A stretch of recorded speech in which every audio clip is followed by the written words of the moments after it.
Bienvenue sur DMG TV, les histoires mystiques. Tu es nouveau sur la page, n'oublie pas de t'abonner, de laisser un commentaire, de liker, de partager. Tu veux nous raconter une histoire? Il y a un numéro à l'écran là, un numéro WhatsApp, c'est le plus 237 655 81 90 17.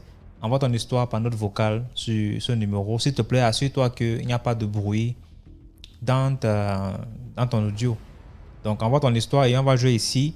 On poste 10 histoires tous les jours sur YouTube à 12h00. Bientôt, on va commencer à faire des posts surprises. C'est-à-dire qu'on peut poster à partir de 15h, 16h, 17h, 18h. Une vidéo captivante. Donc, n'oublie pas de suivre la page à la lettre. Abonne-toi, active la cloche de notification pour ne pas manquer les prochains épisodes. Voilà. On fait les directs sur TikTok les mercredis et les jeudis à 20h00. Et on programme les lives les dimanches, parfois Facebook, parfois YouTube. C'est de manière rotative. Donc, je t'invite à suivre Facebook, YouTube, TikTok pour toujours être à la page. Voilà, on va écouter les 10 histoires aujourd'hui. Ce sont les histoires de WhatsApp. Donc, je vous demande, s'il vous plaît, regardez jusqu'à la fin. Laissez des commentaires. Dites-nous d'où vous regardez la vidéo en commentaire. Je salue déjà tous ceux qui sont toujours connectés. Les bas Lima, les bas Enfants, les bas 9 ou 8. Tous ceux qui sont toujours connectés, je vous vois. Je n'aurai pas le temps de citer tout le monde, mais je sais que vous donnez la force au mouvement. Merci beaucoup. Voilà, on va commencer. Première histoire. Bonsoir TMG. Je reviens encore avec une autre histoire. Et cette fois-ci, c'est pas une histoire que j'ai... Bon, en fait, j'ai pas vraiment vécu ça. J'étais là, mais bon. C'est la petite soeur d'une amie. Toujours quand j'étais au lycée, je pense que j'étais en seconde ou je sais plus trop. Franchement, les longs yeux des filles, waouh. J'ai une amie qui avait sa petite sœur en fait. Elle avait sa petite sœur et la petite sœur, elle était, bon, je sais pas comment la fille elle était, mais bon, elle était genre envieuse, elle aimait les choses. Donc quand tu vois l'autre avec un nouveau téléphone, faut seulement qu'elle se trouve un nouveau téléphone là, le même en fait, ou encore plus. Quand tu vois l'autre avec un habit faux. Et bizarrement, les gens lui partageaient, les garçons surtout. Mais après un moment donné là, comme elle avait une collègue, ses parents étaient quand même aisés. Elle avait une copine, elle traînait souvent ensemble, ses parents étaient aisés. Ses parents lui ont acheté, genre, ses parents lui avaient acheté un téléphone, un beau téléphone là. Le moment là, les iPhones, c'est pas n'importe qui avait un iPhone, tu vois. On a acheté un iPhone dernier cri. On a acheté une tablette et un ordinateur. Qui plus est, la petite, on venait la déposer à l'école en voiture. Ça, c'est sa copine. Je vais appeler la petite soeur de mon amie là, Emma. Et son amie, je vais l'appeler Lucie. Donc, Emma, en fait, en tout cas, je sais pas, jusqu'à présent, moi-même, je me rends compte que vraiment, Dieu l'aime beaucoup. Dieu l'aime beaucoup. À un moment donné, elle commençait à répéter tout ça, que quelqu'un me partage. Ah, j'ai trop envie que quelqu'un me partage. Oh, si on me partage de l'argent, je vais acheter ce que Lucie a. Ou encore, que quelqu'un me partage. Quand je veux un nouveau téléphone, mon téléphone est déjà vieux, je n'en peux plus du téléphone là. Or que le téléphone est encore en bon état. Et puis, oh non, je veux une tablette, tout ça. Et en fait, elle racontait ça à tout le monde. Et puis, pourquoi une personne nouvelle me comme ça, se met à discuter de ça. Moi, je suis ceci, j'ai des ambitions, tout ça, tout ça. Et elle raconte n'importe quoi juste pour qu'on puisse lui donner de l'argent. Et, bizarrement, un jour, bon, je sais pas comment la petite... Franchement, DMG, je ne sais pas si elle était dérangée. Je ne sais même pas. Je ne comprenais pas ça, en fait, ses réactions. T'imagines que la petite s'est même mise à jeûner pour que quelqu'un lui partage. Non, mais franchement. La petite, elle commençait même à gêner. Moi, j'ai dit, oh, mais pourquoi tu manges? Non, non, non, non, non. Eh, je dois exaucer mon soin, quelqu'un doit me partager. Ok, bon. Moi, comme c'est les affaires de tout, moi je regardais seulement quand on essaie de conseiller, on conseille. La personne n'écoute pas, on fait quoi? À un moment donné, un jour comme ça, quelques mois après, il revient vers nous et dit, eh, mamie, pardon, j'ai quelqu'un qui m'a appelé pour me rencontrer, qu'il a eu mon numéro chez les amis, qui s'intéresse à moi, que si je viens, il va me donner tout ce que je veux. Moi, sa grande-sœur, on l'a dit, ne pars pas. Tu connais pas, tu connais la personne, tu connais pas la personne. Elle dit que non, je connais pas la personne, mais c'est intéressant, je dois aller voir. Avec sa grande-sœur, on l'a blâmé, on l'a dit non, faut pas partir, tu connais pas la personne, ne pars pas. Seulement comme ça, tu sais même pas où la personne, juste, la personne te dit juste que qu'il a eu ton numéro chez une de tes collègues. Non, c'est pas bon, ne pars pas. La petite derrière notre DMG, elle ne nous a pas écouté, elle est partie. Là, en fait, c'est arrivé la veille qu'elle a eu à vivre tout ce qu'elle a vécu là-bas. C'est là qu'elle vient nous raconter. Elle était même rentrée à la maison, elle était traumatisée là. Elle voulait même plus sortir et tout. Parce qu'elle était du genre une petite fille hein, qui est encore au collège. DMJ. Franchement. Et en plus, leurs parents voyageaient souvent. Donc, du coup, elle restait souvent avec ça. Elle restait souvent juste avec les frères et sœurs. Du coup, ils ne se giraient pas et tout. Bon, je me dis que ça doit être aussi ça, en fait. Leurs parents partaient. Ils vivaient, genre, ils étaient la plupart du temps au village pour leur chant, leur activité, quoi. Mais gérer les enfants, c'était pas trop ça.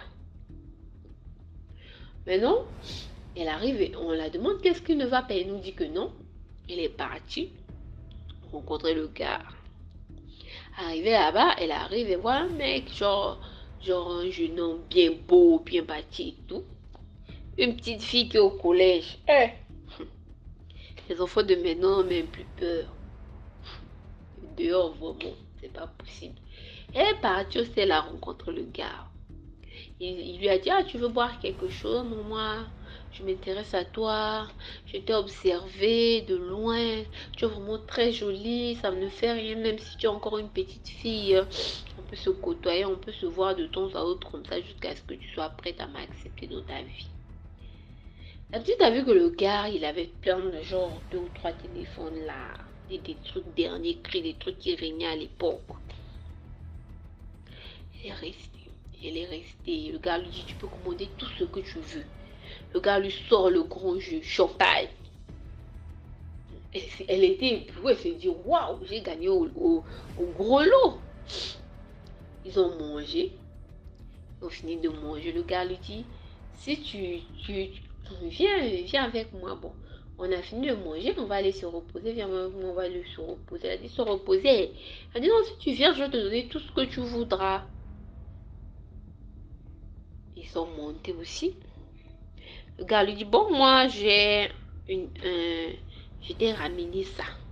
Et bizarrement, c'est exactement ce que la fille souhaitait. Elle voulait un nouvel ordinateur. Elle voulait un téléphone dernier cri. Et elle voulait une tablette plus de l'argent. Le gars lui dit, ah, le sac là, ça contient tout ce que tu veux là. Il a sorti ça, il lui a montré. Mais moi, ce que je veux, c'est que je veux coucher avec toi. Juste une fois. La fille maintenant elle a eu genre, elle a dit non mais moi je peux pas coucher avec toi, la première fois on se voit et tout, elle a commencé par faire la gueule et tout. Le gars il se fâche. Le gars se fâche. Le gentilhomme qu'elle avait vu en bas. Le gars a changé de visage. Le gars s'est fâché, il a commencé à parler. Donc moi je dépense sur toi, tout ça. Tu sais combien j'ai dépensé? Hein? Moi je te dis que je t'aime.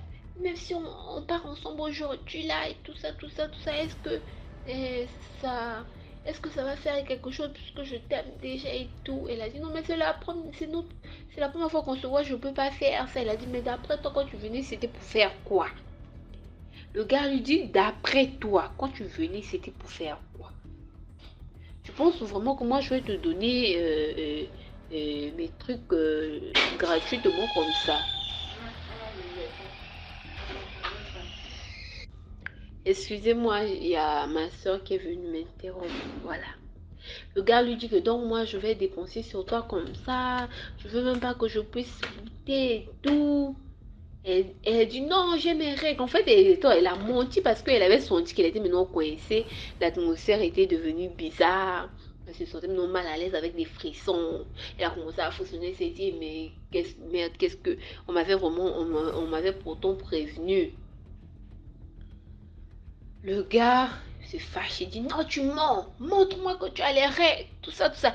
Et le truc, c'est que quoi, DMJ, je sais pas si c'est l'émotion ou quoi, mais la fille, elle avait déjà eu ses règles du mois, tu vois. Du coup, elle a juste menti comme ça pour en fait influencer le gars, pour que le gars lui dise d'accord, on laisse prochainement. Le gars, il était tellement en colère, il lui a dit, montre, moi je te crois pas, tout ça, tout ça. Elle priait au fond de son cœur, elle a dit, Seigneur, comment je vais faire? Je me suis mis dans cette situation moi-même et tout. Au fur et à mesure qu'elle descendait le slip, comme ça, elle descend son slip et descend le dessous. Bizarrement, il y avait une tache de sang dessus. DMG. Le gars s'est fâché encore plus belle. Il a le visage carrément renfrogné. Il dit à la fille, tu m'as fait perdre mon temps. Tu m'as fait perdre mon temps.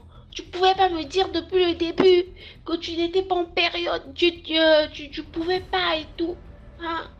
Je sais pas trop, mais après avoir expliqué l'histoire, en fait, on en a parlé à sa mère.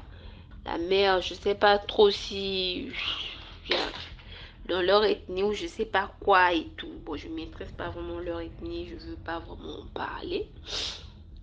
La mère a dit que non, apparemment les gens qui travaillent dans le mysticisme là, genre les gens qui travaillent dans les histoires des logis, tout ça là, ils craignent le son des règles. Moi, je ne sais pas si c'est vrai en tout cas. Puisque, vu la réaction du gars, vu qu'il avait pété un câble, il s'était fâché. Bon, il a dit à la fille de se rhabiller qu'il devait sortir. Ils sont descendus, tu vois, genre, une longue avenue ensuite. Ils ont commencé à marcher. Et puis, à un moment donné, comme elle était un peu plus derrière, le gars, il était un peu plus devant. DMG, le gars a viré. Genre, il a viré, par exemple, à droite. Le gars a viré à droite. La fille, elle avance. À un moment donné, elle vire aussi. DMG, le gars a disparu. La fille ne sait pas où le gars est passé. Ça n'a même pas fait... Mais ça n'a même pas fait... D'après elle, en tout cas, ça n'a même pas fait plus de 2 minutes.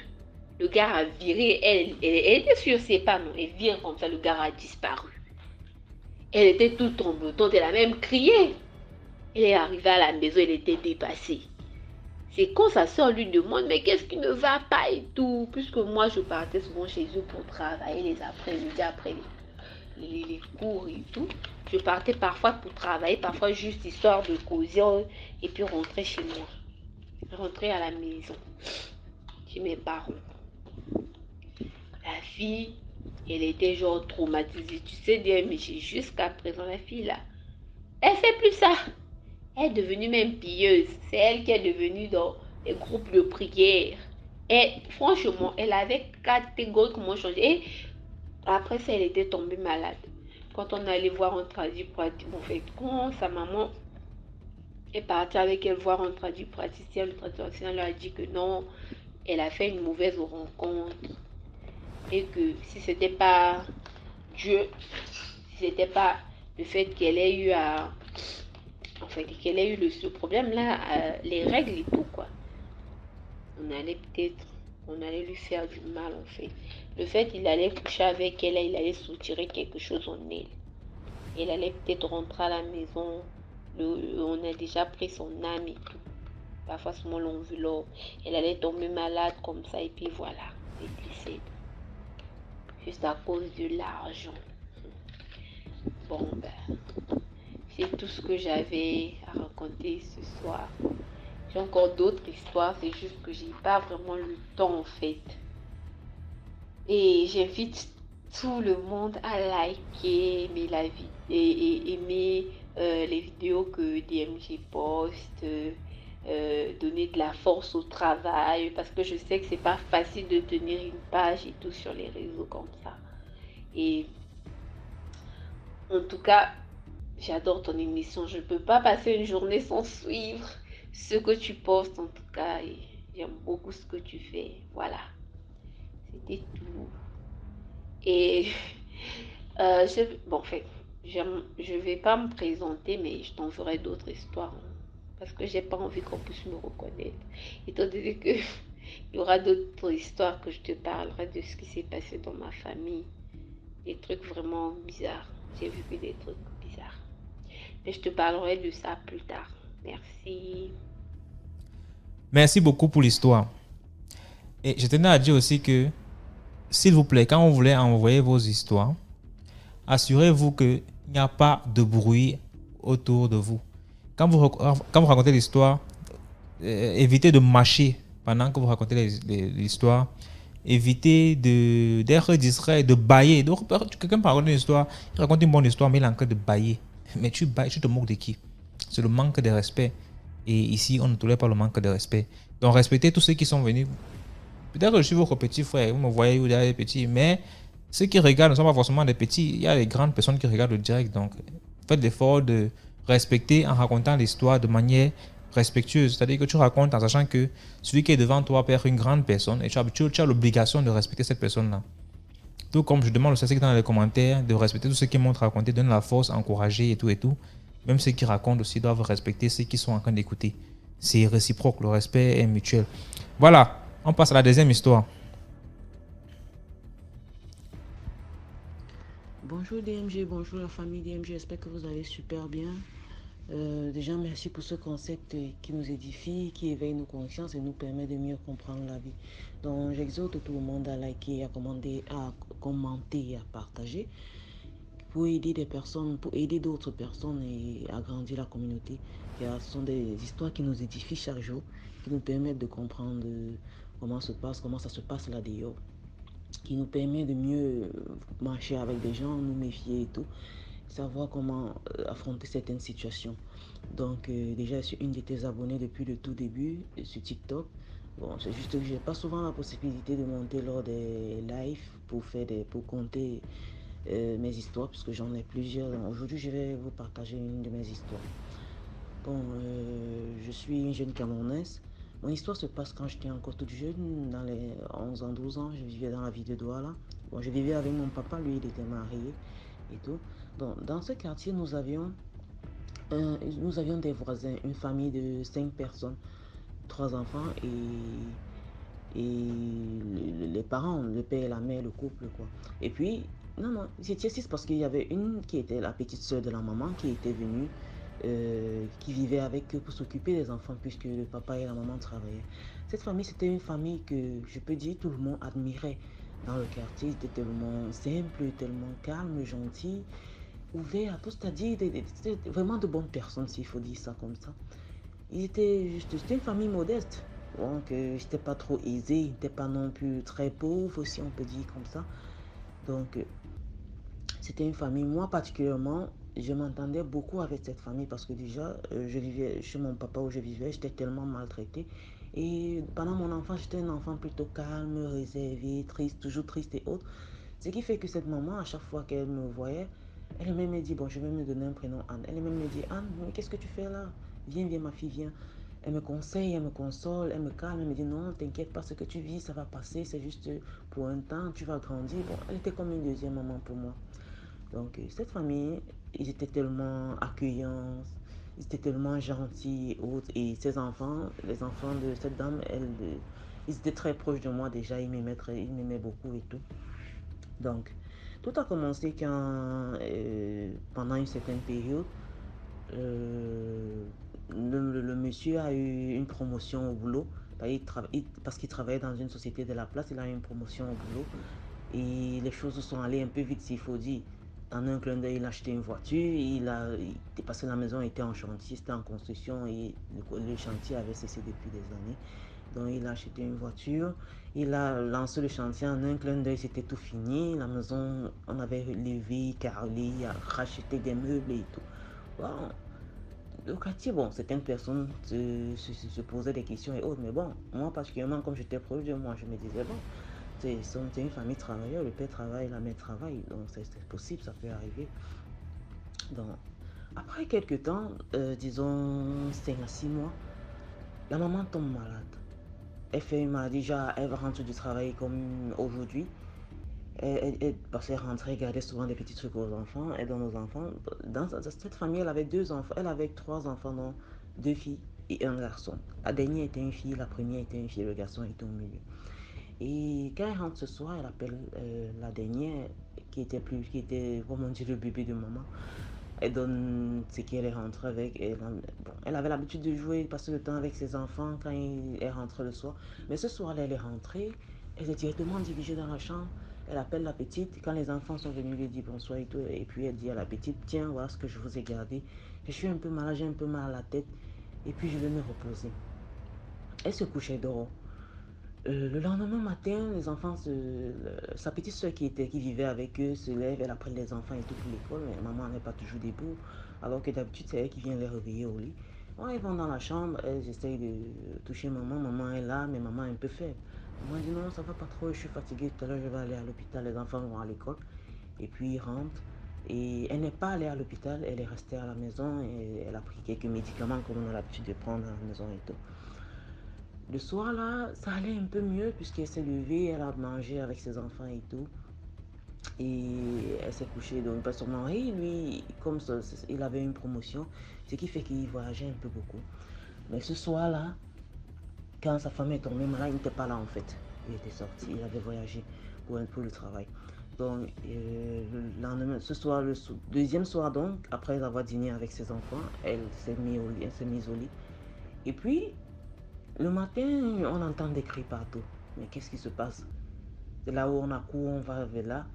Et c'est la soeur sa petite soeur qui est en train de pleurer que sa soeur est morte durant la nuit. On dit, mais qu'est-ce qui s'est passé? Elle nous dit qu'elle a eu un mal de tête de 2 jours.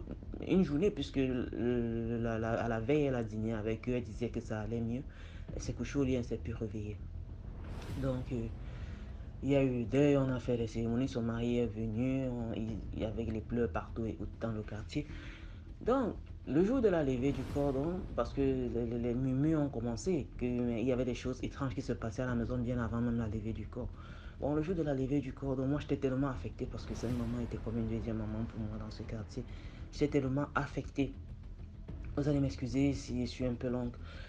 Donc, le jour de la levée du corps, moi particulièrement, je suis un peu très peureuse en ce qui concerne les cadavres. J'ai trop peur de cela parce que quand je vois un cadavre, je dors souvent très mal.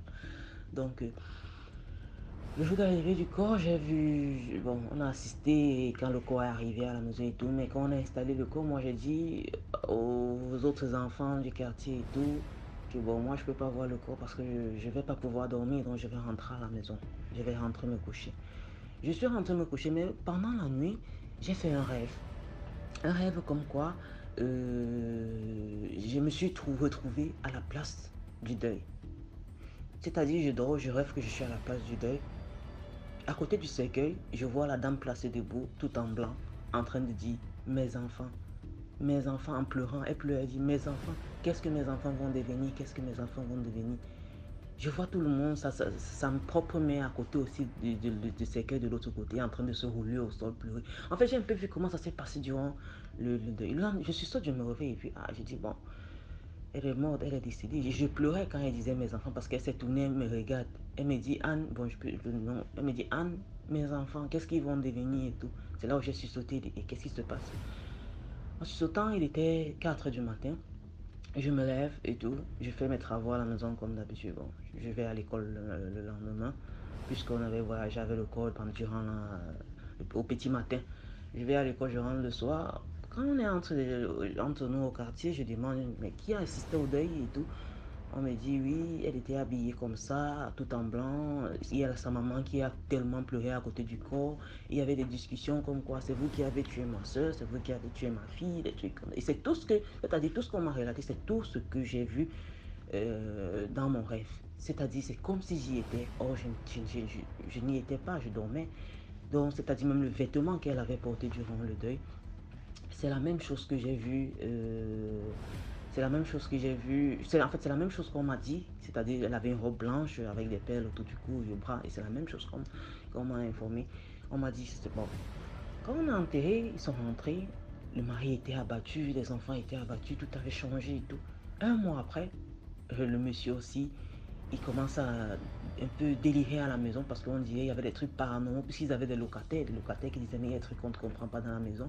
On dort la nuit, on écoute des femmes, on écoute la femme en train de pleurer, alors qu'on ne l'a pas enterré dans sa concession, on l'a enterré au village. On l'écoute en train de pleurer toute la nuit, que pourquoi tu m'as fait ça, pourquoi tu m'as fait ça. Bon, je peux donner le nom de son mari, c'était Jean. Jean, pourquoi tu m'as fait ça? Pourquoi tu m'as fait ça? Tu as pensé à nos enfants, pourquoi tu m'as fait ça? Tout le monde se plaignait dans la maison, même les enfants écoutaient cela. Et le mari, à un certain moment, après un mois, il a commencé à faire un peu comme s'il délirait. Il a été un peu malade. C'est-à-dire, il restait, il disait, je ne l'ai pas fait exprès, je ne connaissais pas, je ne connaissais rien. Je ne sais pas ce qui s'est passé et tout. On m'a trompé, c'est tout ce que je peux te dire. C'est-à-dire, durant la nuit, parfois, quand on écoutait ça, il se levait la nuit, il disait cela. Quand tout le monde vient le trouver, mais qu'est-ce qui se passe? Il se saute, il dit, non, non, non, c'est rien, c'est rien, j'ai fait un mauvais rêve. C'était comme ça constamment jusqu'à ce que le monsieur tombe malade. Maintenant, dans sa maladie, il commençait à faire des crises. On va donner le nom de la dame Angèle. Non, Angèle, c'est pas ce que tu crois, je ne sais pas ce qui se passe. Je n'ai pas fait exprès. Mon ami m'a juste amené, je ne connaissais pas. Je ne connaissais pas, c'était pour nous, c'était pour que nous suivions. Je ne connaissais pas que ça devait te toucher directement et tout. Elle passait son temps à dire pourquoi tu m'as fait ça? Est-ce que tu as pensé à nos enfants? Est-ce que tu as pensé à nos enfants? Qu'est-ce qu'ils vont devenir et tout? Le monsieur a fait cette crise pendant environ 2 semaines parce que c'est après un mois après l'enterrement qu'il a commencé cette crise. Il a fait ça pendant environ 2 semaines.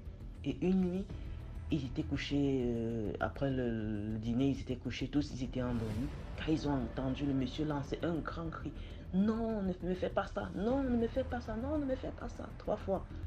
Et puis, rien, on n'a plus entendu rien. C'est la fille qui s'est, la petite soeur de la mère qui vivait avec eux qui s'est levée, allée dans la chambre.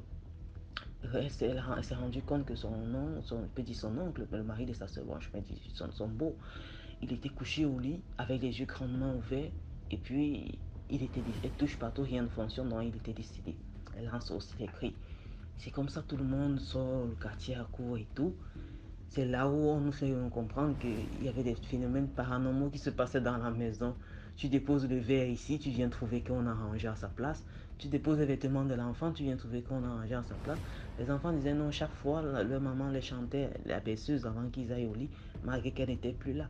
Donc il y avait tous ces paramètres et tout. Donc quand on a mené le corps à la mort, entre-temps, lors de l'enterrement de la dame, la famille de la dame avait travaillé sur le corps et puis, puisque ils avaient donné un mois à la personne qui a fait ça de rejoindre leur fille. Donc, ce qui fait que pendant les un mois, le monsieur donc, a commencé ses crises et tout, et puis c'est comme ça qu'il est mort. Donc, c'est après, le deuil du papa, qu'on a fait des recherches, on a compris que le monsieur où il travaillait, on lui a donné cette promotion qu'on lui a donnée, on l'avait fait entrer dans un cercle vicieux, un cercle où on avait commencé par prendre sa femme, ses enfants devaient suivre et autres, ainsi de suite. Donc lui-même, il n'était même pas au courant. C'est-à-dire que on l'a mis devant les faits accomplis, si je peux dire ça comme ça, parce que vu ce que vu les recherches qu'ils ont fait chez les marabouts et autres, on a fait comprendre que c'est un de ses amis qui lui fait entrer dans cette situation et tout. Voilà, aujourd'hui, il a perdu sa femme, ses enfants sont abandonnés à eux-mêmes parce que après le deuil, il y avait des bagarres à la maison, la famille du père, la famille de la mère, chacun venait tirer, non, la voiture c'est pour moi, non, nous on garde la maison. Les enfants, on les a dispersés, deux autres sont allés de la famille paternelle, chez la famille paternelle, la grande est allée chez la famille maternelle. Je ne vais pas vous mentir, j'ai mal parce que jusqu'à aujourd'hui, je n'ai plus jamais eu des nouvelles de ces enfants parce que cette maman a été un peu comme une maman pour moi et le fait que je la vois en songe en train de dire mes enfants, Anne, qu'est-ce qu'ils vont devenir? Elle me regarde, elle pleure, elle me dit ses enfants, qu'est-ce qu'ils vont devenir? J'ai eu tellement mal jusqu'à aujourd'hui, je suis vraiment touchée par le deuil de cette femme. Donc le conseil que je pourrais donner aux gens, c'est que parfois vous vivez votre vie, vous dites que non, ma vie n'est pas meilleure, elle est misérable et autres.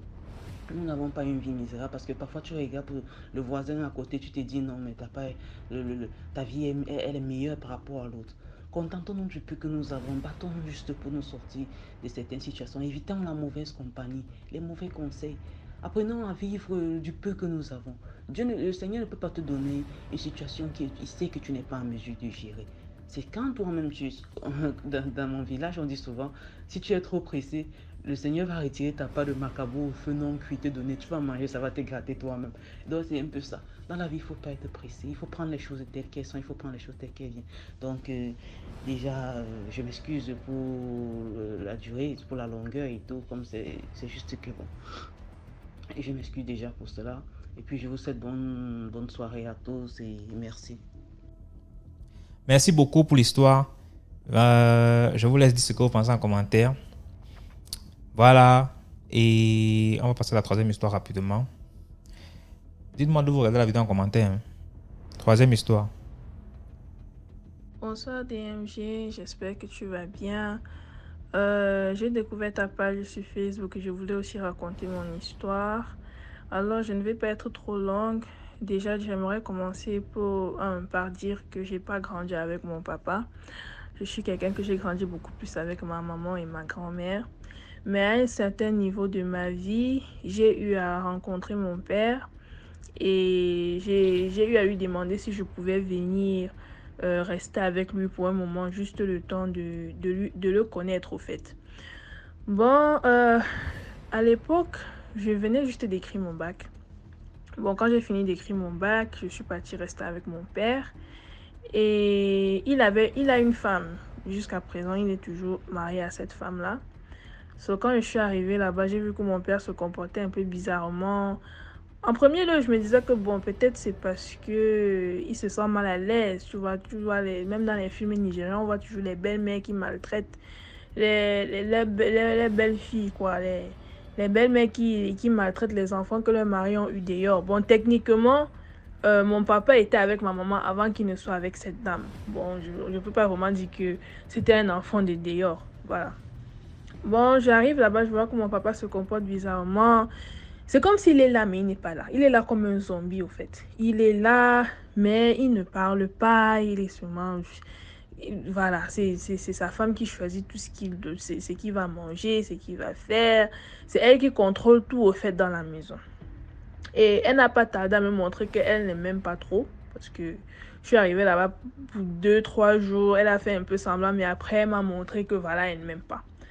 Première chose que j'ai remarqué, c'est que chaque fois que je dormais, je ne sais pas ce qui me réveillait au fait au milieu de la nuit, mais je me réveillais toujours à une certaine heure. Je ne sais pas si c'était minuit, 1h. Je me réveille et je vois que la dame est en train de fouiller dans mes affaires. Je ne sais pas c'est quoi elle est en train de fouiller, mais elle est en train de fouiller dans mes affaires. Elle a fait ça peut-être pour une semaine, hein. Peut-être une semaine, de 4 jours à une semaine, elle faisait que fouiller dans mes affaires. Bon, ce que j'ai trouvé vraiment bizarre, j'ai pas eu le courage d'aller lui demander que mais c'est quoi que tu viens chercher dans mes affaires. Chaque fois quand on dort, c'est là que tu attends pour venir fouiller mes affaires. Ça n'a pas vraiment de sens. Mais bon, j'ai laissé ça passer. Et puis, un jour, je suis sortie avec mes cousines. On est parti se balader parce que c'était le week-end. Je sors avec eux, je reviens à la maison. Et on avait souvent l'habitude de partir rester dans la chambre et taper les commentaires et les trucs comme ça. Bon, quand on est arrivé à la maison, mes cousines sont restées dehors. Mais moi, je devais passer dans la chambre pour prendre mon chargeur parce que mon téléphone était déjà déchargé. Quand j'arrive donc devant la porte, j'essaye d'ouvrir la porte, mais c'est bloqué. Et la porte de la chambre pouvait seulement se bloquer de l'intérieur. Bon, ce jour-là, quand on est sorti, on n'est pas sorti avec j'avais une petite cousine à la maison, elle avait 5 ans à l'époque. Bon, on n'est pas sorti avec elle. Bon, on se disait que peut-être c'est elle qui s'est enfermée dans la chambre. Bon, moi, personnellement, je pensais que c'est elle qui s'était enfermée dans la chambre. J'ai donc commencé à appeler son nom. Je l'appelle, personne ne prend. Et puis, de nulle part, ma soeur consanguine, bon, l'enfant que la femme de mon père a eu avant d'épouser mon père, elle sort de nulle part, elle me dit, c'est maman qui est dans la chambre. Elle est en train de faire quelque chose là-bas, il faut la laisser. Je dis, mais elle est en train de faire quoi? Elle me dit que non, elle est en train de se laver. Pour moi, ça n'avait pas vraiment de sens. Parce que la chambre des parents avait une douche. La chambre des filles avait une douche. Et la chambre des garçons, leur douche était à l'extérieur. Pas à l'extérieur de la maison, c'était toujours dans la maison, mais c'était pas juste dans la chambre. Bon, pour moi, ça n'avait pas de sens parce que dans leur chambre, déjà mon père n'était pas là. Moi, je me disais que bon, pourquoi tu vas laisser la chambre qui est dans votre... je veux dire, pourquoi tu vas laisser la douche qui est dans votre chambre pour venir dans la douche des filles pour te laver? Ça n'a pas vraiment de sens. Moi, je vais pas trop discuter, hein. Je suis juste allée m'asseoir, attendre. Maintenant, j'ai attendu peut-être 30-35 minutes. C'est là qu'elle est sortie de la chambre. Et elle est sortie de la chambre, elle avait un petit pagne attaché sur elle. Et elle avait aussi un plastique noir à la main. Bon, je trouvais ça un peu bizarre parce qu'elle est même sortie, même une goutte d'eau, il n'y avait pas sur elle. Je suis partie à la douche, le sol de la douche était sec, genre, si quelqu'un s'était lavé, là, tu devais savoir que la personne s'est lavée, mais le sol de la douche est sec, il n'y a pas d'eau sur elle, rien. J'ai trouvé ça trop bizarre.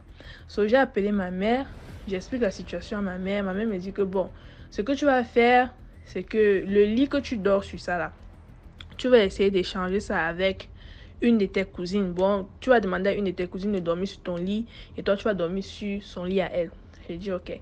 Et en ce temps-là, j'avais une cousine qui est venue avec son frère de l'Italie ou je sais pas, je me rappelle plus trop bien. Ils sont quittés de l'Italie pour venir passer les vacances là-bas chez nous.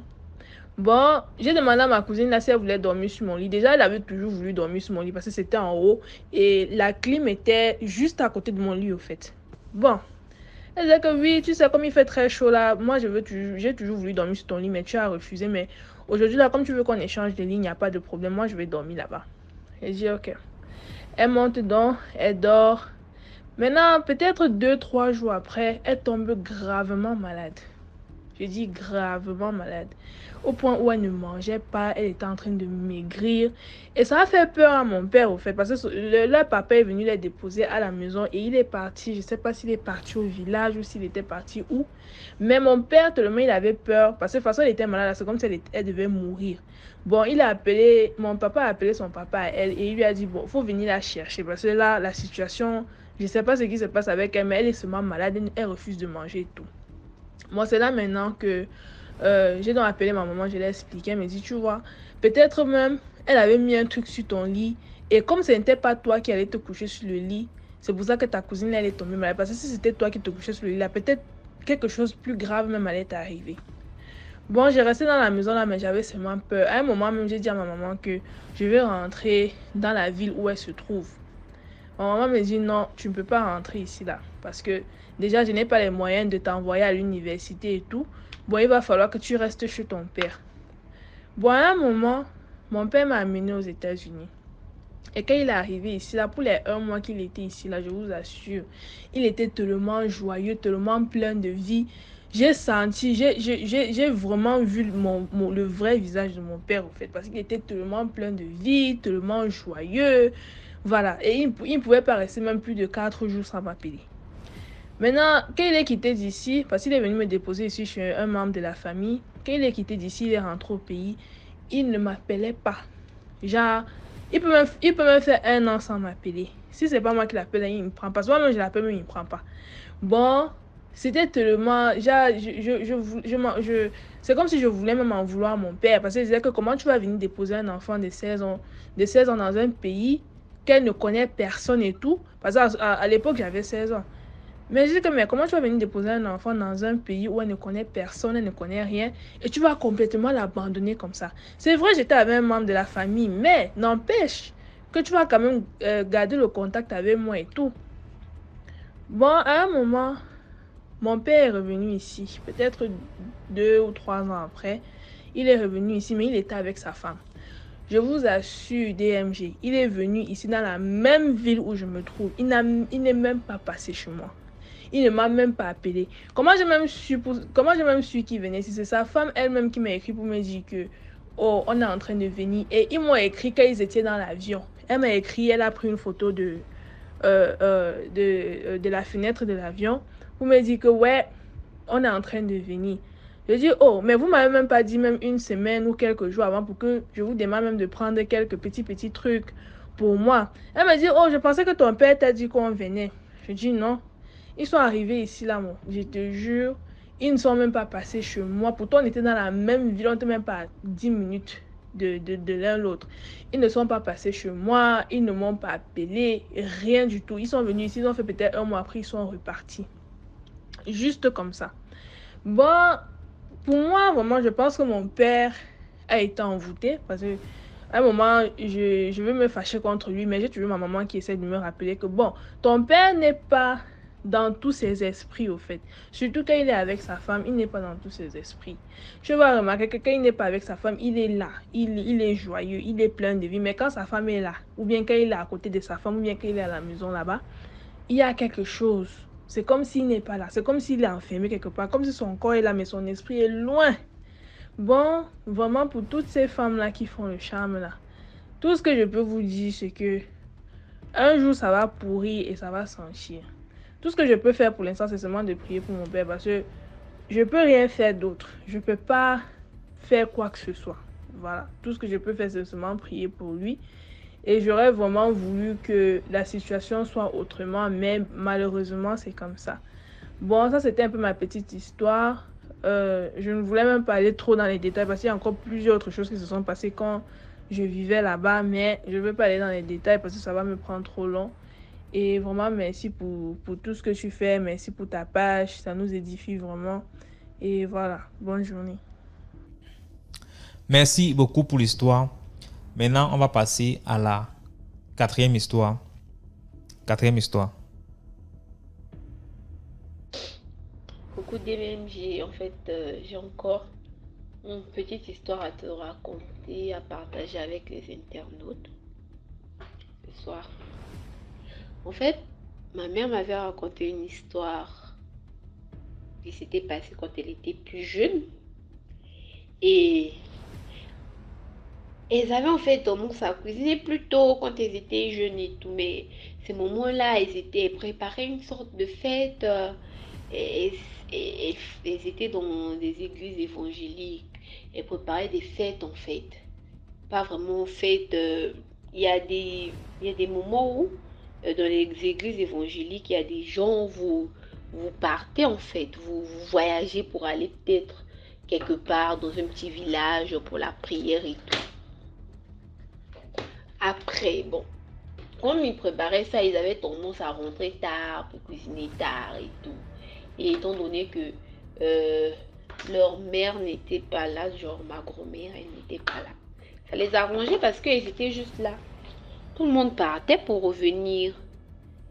Leur mère, elle était en fait partie en ville parce qu'elle devait accoucher. Et puis, au village, c'était pas trop bien les conditions.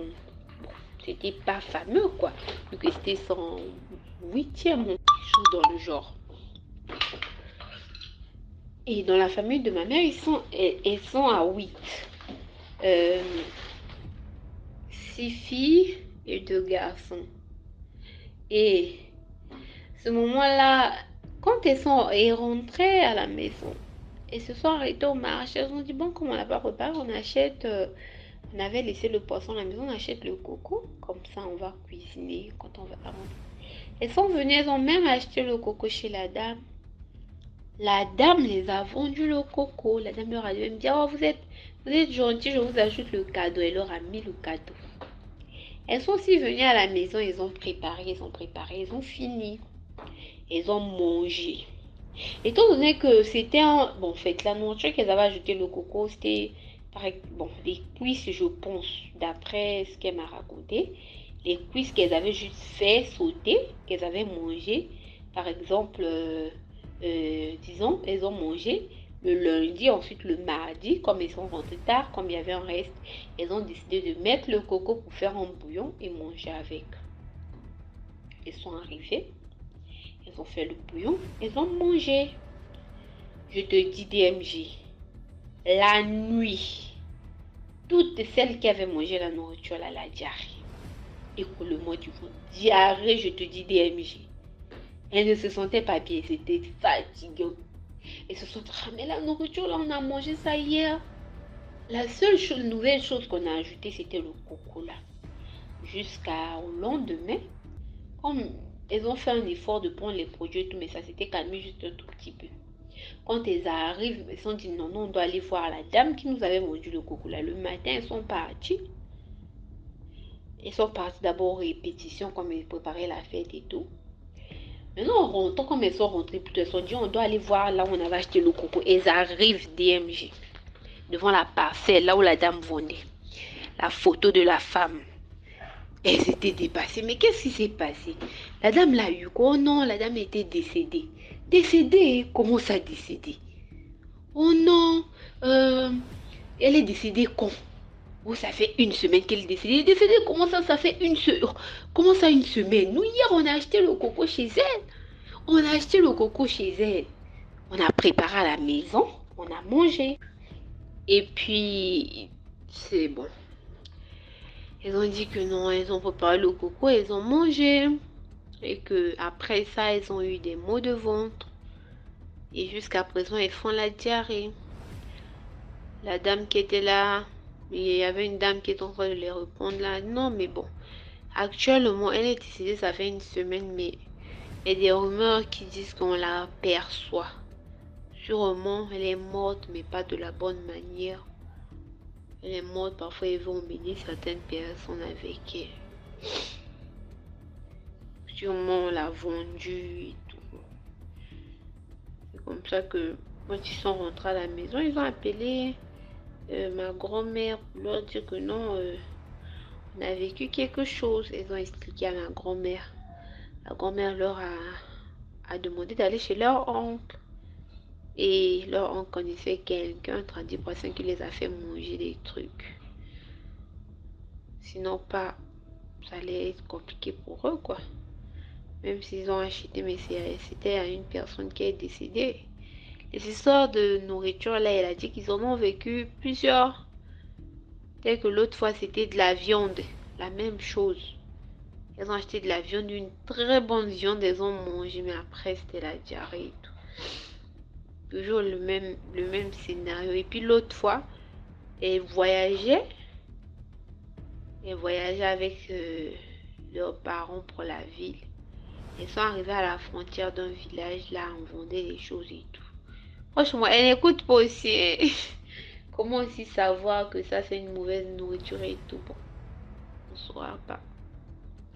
Elles arrivent et voient la dame en train de briser. Elle leur dit, ah madame, comme elles avaient faim, elles ont voulu acheter la viande, non? Comme tout le monde descendait pour acheter les provisions et tout. Chez nous ici, là, quand vous prenez les bus et tout, à un moment donné, ça s'arrête toujours pour faire une pause, de sorte à ce que, quand vous prenez les bus, genre pour vous quitter le village pour la ville, ou vous quittez la ville pour les différents villages et tout, ou vous quittez une ville pour une autre ville. Les bus s'arrêtent et font des pauses, de sorte à ce que les gens puissent aller se soulager. S'ils ont quelque chose à acheter au bord de la route qu'ils achètent, en fait. Ils s'arrêtent souvent là où il y a des commerçants et tout. Ils sont descendus pour aller acheter quelque chose. Ils arrivent devant la table de la dame là. Ils disent à la dame, madame, on veut la viande brisée ou le poulet brisé là. La dame a refusé de leur donner. Elle a dit, pardon mes chéris, passez votre chemin, ça c'est pas pour vous. Ils ont dit, comment ça c'est pas pour vous? Elle les a chassés. Elle les a chassés. Et puis ils en ont parlé aux gens dans le bus et tout. Genre, puisqu'ils voyageaient, il y avait des gens qu'ils avaient côtoyés. Ils voyagent ensemble. Les gens lui ont dit, en tout cas, il faut faire très attention quand tu voyages au bord de la route. Là, même si la dame, elles vont sur sa viande et tout. N'achetez rien, n'achetez pas. Parce que déjà sur la zone où ils étaient là, c'est réputé c'est réputé en fait. Il y a des gens qui viennent là pour acheter de la chair humaine, ou il y a des gens qui viennent là pour manger de la chair humaine. Ils sont en quelque sorte des cannibales, quoi. Et puis quand tu manges comme ça, c'est une sorte d'initiation pour toi. On les a conseillé de ne plus faire ça. Heureusement que Dieu les a préservés jusqu'à présent. Donc ça allait être compliqué. Et c'était tout pour cette fois-ci. Je reviendrai plus tard pour d'autres histoires. J'en ai vraiment plein. Je sais pas en fait. J'arrive pas à faire le tri. J'en ai tellement plein que si je me mets à raconter ça, j'aime mieux. On a beaucoup. On a vécu tellement de situations dans la famille et tout.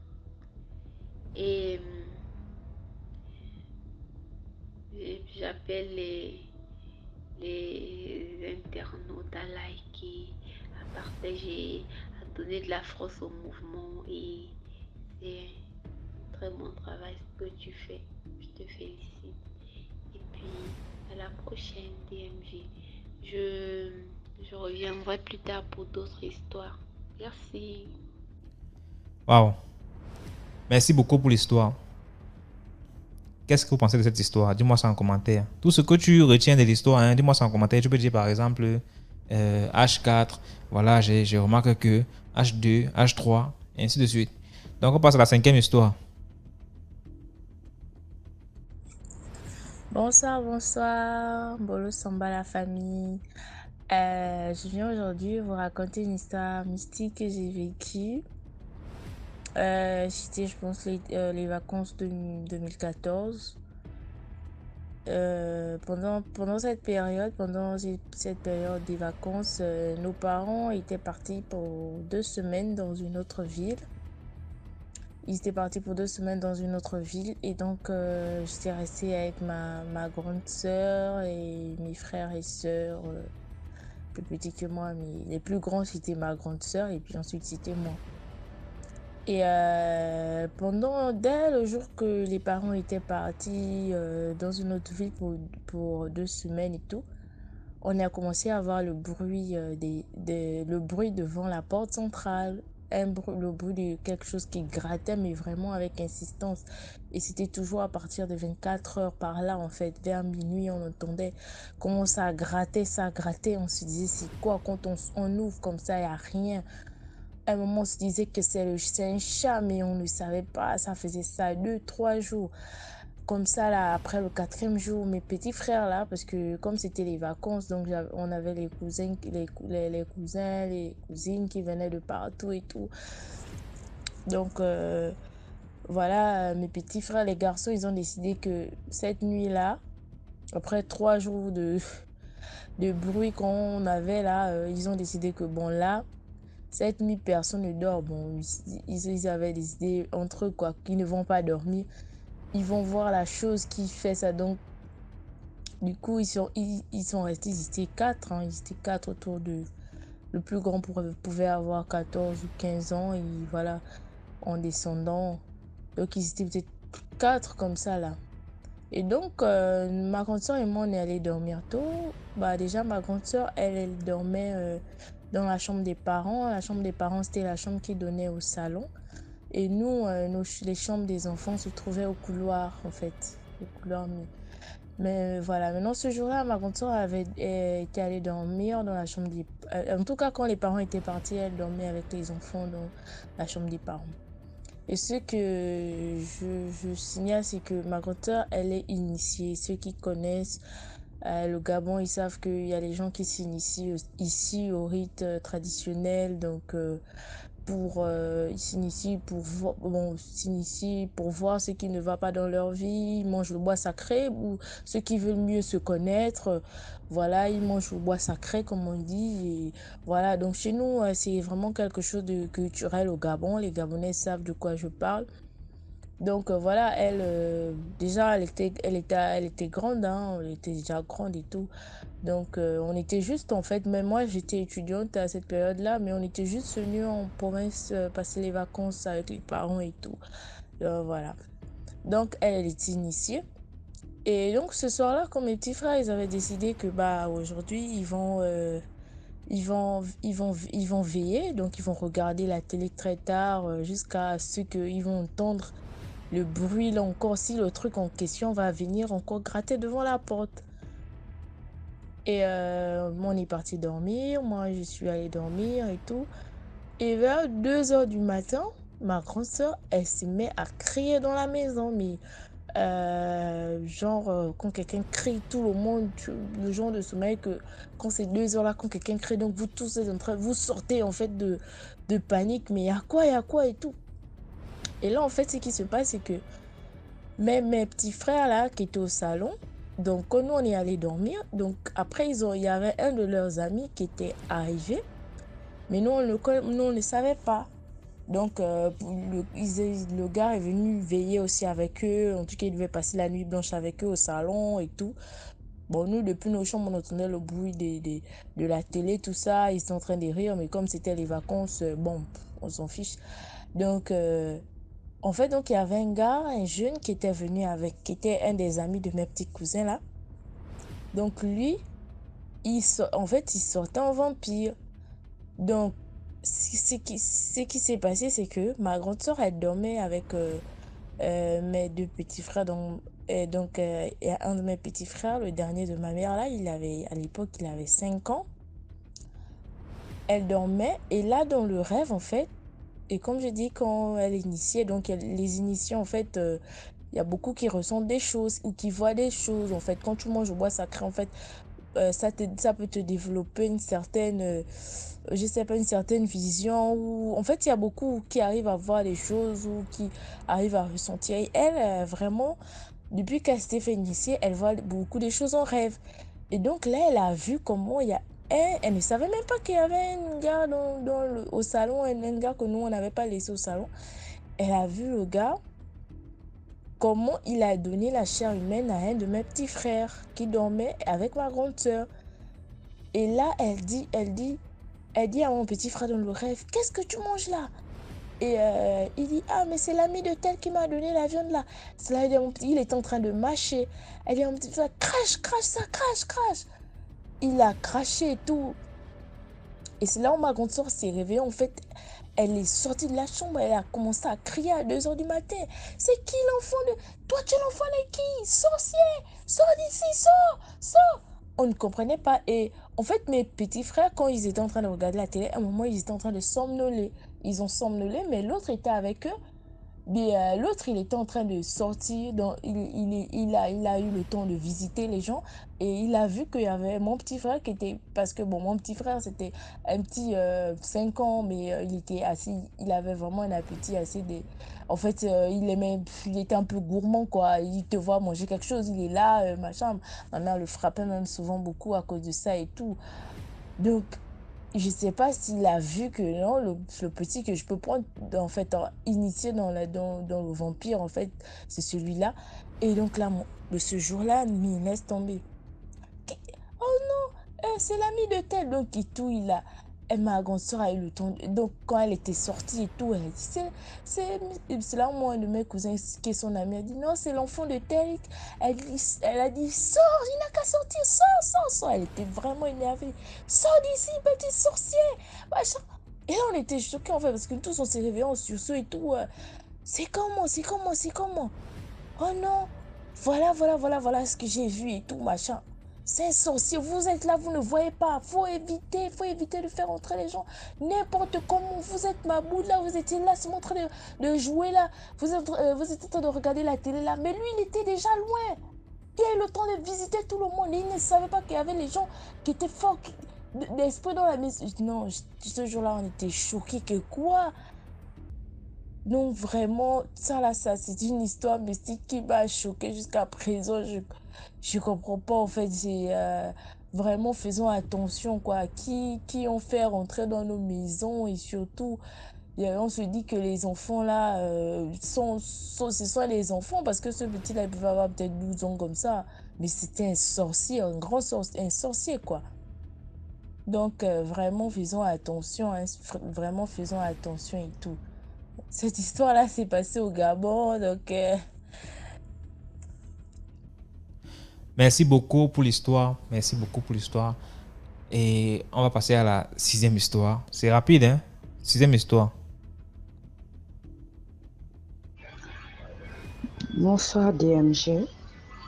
Je suis une résidente du Congo, Brazzaville. En ce moment, je vis à Pointe-Noire. Pour ceux qui connaissent bien Pointe-Noire, j'espère que vous connaissez le quartier Siafoum. Pour les Congolais, bien sûr, il y a certaines personnes qui sont déjà allées à Pointe-Noire. Alors, tout d'abord, je te remercie pour tout ce travail impeccable que tu accomplis tous les jours et que les gens qui écoutent puissent partager et mettre du cœur afin que la famille puisse s'agrandir. Merci. L'histoire que je vais conter aujourd'hui, c'est une histoire plutôt qui se passe à Pointe-Noire, plus précisément dans le quartier Siafono. Ma grande sœur avait trouvé une maison. On trouvait une maison. Cette maison, une maison très belle, très très belle. Il y avait tout à l'intérieur, douche, WC, toilettes et tout. Elle a passé 2 mois là-bas, tout se passait bien. Les mois qui suivaient, c'est des apparitions mystiques. Quand elle est seule à la maison, elle sent qu'il y a une personne qui s'assoit sur les chaises, une personne qui marche dans la maison, une personne qui rit. Ça se passait comme ça tout le temps. Jusqu'un jour, elle vient se plaindre auprès de maman. Mais maman, je ne comprends pas ce qui se passe. Quand je suis à la maison, je sens toujours des présences et tout.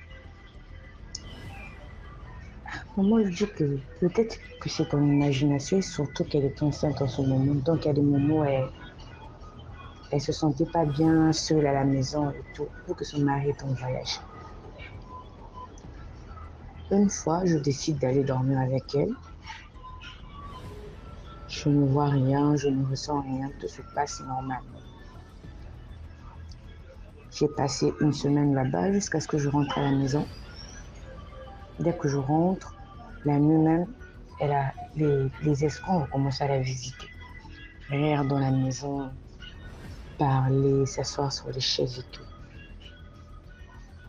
Elle va voir sa voisine. Voisine, depuis que je suis rentrée ici, je constate qu'il y a des bruits bizarres dans ma maison, des gens qui se mettent à rire. Sa voisine ne croit pas. Que non, c'est peut-être ton imagination et surtout que tu ne pries pas et tout. Ma grande soeur lui a dit, mais tous les jours je prie avant de dormir. C'est pas l'histoire ça, non? Après ça, on décide d'aller voir un prêtre. Le prêtre nous dit que c'est la propriétaire de la maison qui avait pour habitude de sacrifier toutes ces personnes qui passaient dans cette maison pour des rituels afin qu'elle ait de l'argent plutôt. Et voilà comment ma grande sœur se retrouve dans une impasse au fait. Elle a payé une maison déjà en avance de 4 mois. La propriétaire vit en France. Donc les gens qui reçoivent l'argent, ce sont ses sœurs. Elle va se plaindre, les sœurs ne croient pas. On a appelé un prêtre à la maison, on a prié pour la maison et tout. Et le lendemain, elle a bien dormi. Et malgré ça, maman lui a dit, vu qu'on a déjà prié pour toi, ainsi que pour la maison, donc tu seras obligé de sortir. Voilà comment elle sort de la maison. Et derrière elle, ces esprits-là se retrouvent dans la maison de sa voisine. Donc, c'était un peu ça l'histoire. La morale de l'histoire est que toute maison n'est pas bonne à vivre. Toute maison en location n'est pas bonne à vivre. Quand on trouve une maison, ce qui est préférable de faire avant, c'est aller voir une personne de Dieu pour qu'il vienne prier d'abord avant que tu n'y rentres. Donc, c'était un peu ça mon histoire. J'espère que l'histoire passera et bien de choses à vous, DMG, et merci une fois de plus pour tout ce que vous faites. Au revoir. Merci beaucoup pour l'histoire. Là, on passe à la 7e histoire. Je vous laisse dire ce que vous pensez en commentaire, comme d'habitude. Parlez, hein. Dis ce que tu penses un truc, dis ça en commentaire. Ça encourage la page. Plus il y a des commentaires, plus il y a de l'interaction. La vidéo monte un peu plus. YouTube va la pousser un peu plus. Il y aura plus d'abonnés. Il y aura plus d'histoires. Et on va continuer jusqu'à. Merci beaucoup. Là, on passe à la 7e histoire. Bonjour DMJ. J'ai 2 histoires à raconter. C'est en Côte d'Ivoire. Moi, je suis ivoirienne et je réside présentement à Abidjan. C'était hier, ma collègue et moi, on allait travailler et elle m'a raconté l'histoire. Je suis beaucoup votre émission. Donc, je lui relatais un peu les différentes histoires et elle m'a fait part de sa propre cousine qui est décédée. Et elle m'a dit que, bon, sa cousine s'appelait Mobu, c'est son de Baoulé, voilà, de Boaké. Et elle m'a dit que sa cousine qui est décédée aurait été vue par l'une de leurs sœurs qui ignorait effectivement son décès. Elle a vu travailler chez une dame à Dubaï. Et bon, comme elle a vu sa propre cousine, elle ne savait pas comment l'approcher. Parce qu'elle était en compagnie de sa patronne, qui est une femme blanche, elle était en compagnie de sa patronne. Elle ne savait pas comment approcher sa propre cousine. Donc, du coup, ils étaient dans un supermarché. Et elle a appelé maintenant ses soeurs pour dire, ah, j'ai vu Mobu à Dubaï ici. Hein. Et sa cousine qu'elle a jointe lui a dit, ah, mais comment tu as vu Mobu à Dubaï? C'est pas possible. Ça fait 1 an que Mobu est décédé. La fille n'en revient pas. Elle dit, non, non, non, je ne crois pas. Que Mobu travaille pour une dame ici. Mobu travaille pour une dame ici, je ne crois pas. Elle dit, Mobu est décédé. On a fait ses funérailles, ça fait 1 an que Mobu est décédé. Et maintenant on appelle, elle dit, si tu veux, appelle la maman de Mobu. Et elle appelle, et la maman se met en plein confirme. Oui, que effectivement ma fille est décédée, que je ne crois pas que ma fille, c'est pas possible. Et maintenant, sa maman, elle se remémore. Elle dit oui, qu'il y a un numéro étranger qui l'a jointe plusieurs fois. Et ils ont appelé, ils ont donné l'indic. Il y a des numéros là. Chaque pays a son indication. Ils ont donné le numéro et ils savaient que le numéro là provient de Dubaï. Et ma cousine, ma collègue dit que elles-mêmes, toutes, elles étaient dépassées. Elles étaient dépassées. Qu'elle est servante à Dubaï chez une dame. Et elle m'a raconté le fait que la fille, elle vivait une vie vraiment de débauche. Elle ne disait pas non à toute comment je peux appeler ça? Lorsque quelqu'un vient la draguer, elle ne disait pas non. Mais la fille s'est débrouillée jusqu'à ce qu'elle ait son concours. Dès qu'elle a eu son concours, la fille est décédée. Ça, je lui ai dit que c'est que la fille, c'était pas son temps. Ils ont tué la fille. Et c'est parce que son temps n'était pas encore arrivé que la fille est en train de se montrer. C'était pas son temps. Elle dit oui, effectivement, ils ont tué ma cousine. Mais le fait qu'on l'ait vu là, nous tous, ça nous a tous surpris. Là, je lui ai dit que quand quelqu'un, c'est vrai que ça existe, mais quand quelqu'un est attaché véritablement à Dieu, à Jésus, le diable n'a pas pouvoir de prendre son corps pour aller se montrer aussi. C'est pas possible. C'est pas possible. C'est quand quelqu'un ne connaît pas Dieu, n'est pas véritablement attaché à Jésus, que le diable, un esprit mauvais, prend le corps de la personne et vient faire croire à sa famille, aux siens que non, c'est lui en question. Sinon, c'est un démon. Donc, voilà un peu mon histoire. Et il y a une autre histoire encore. Là, j'étais en première à Gagnoa. C'est une ville de la Côte d'Ivoire. J'étais assis avec des grands frères du quartier autour d'un pot. Et il y a un grand frère du nom de Didier, dont j'étais le nom de famille, père à son âme qui est décédé aujourd'hui. Moi, je lui rends hommage également. Lui, et la mère de son enfant est venue s'asseoir avec nous. Elle est venue s'asseoir avec nous. Et elle a demandé après l'un de leurs amis du nom de Valdez. Valdez, qui est le diminutif de Valérie. Elle dit, mais la dernière fois, j'étais au bar, le Nectar. C'était un grand bar hein, dans le temps de 2002, qui donnait fortement à Gagnoa, à Garayo. C'est un quartier qui veut la mouvance. Elle dit, mais j'étais au bar avec Valdez aux de 1h du matin. On a dansé tout ça. Que Valdez vous a demandé. Dis-moi, attends, Valdez. Mais Valdez, attends, tu dis quoi même? Elle dit, oui, on était au bar, on a dansé tout ça. Et puis vous a demandé, je lui ai dit que vous êtes là, tout ça. Mais Valdez, ça fait 4 mois, Valdez est décédé. Ça fait 4 mois que Valdez est décédé. Dans tout Babré, là, on a attaché des bandeaux. On allait enterrer Valdez. Non, non, non. Là, tu ne peux pas. Elle dit, mais oui. Valdez, on était au bar ensemble. Et lorsque Valdez voulait se lever où il était vers le 4-5 heures, Valdez, il se levait ses amis. Valdez est venu me dire au revoir, il a dit qu'il vous salue. Valdez est décédé, ça fait 4 mois. On dit Valdez, on a porté un t-shirt qui portait l'effigie de Valdez. Valdez était enterré à Babre ici. Aïe. J'ai dit, je suis là, il y a la chair de poule. Elle dit, ma soeur, il y a mon corps. Et donc, je dansais avec un revenant. Mais je suis dépassé. Mais ça, là, il faut voir pourquoi. J'ai dit, mais ceux-là même, là, ils se montrent à des personnes qui ignorent leur décès. Aujourd'hui, tu l'as su, là, Valdez va plus venir se montrer à toi.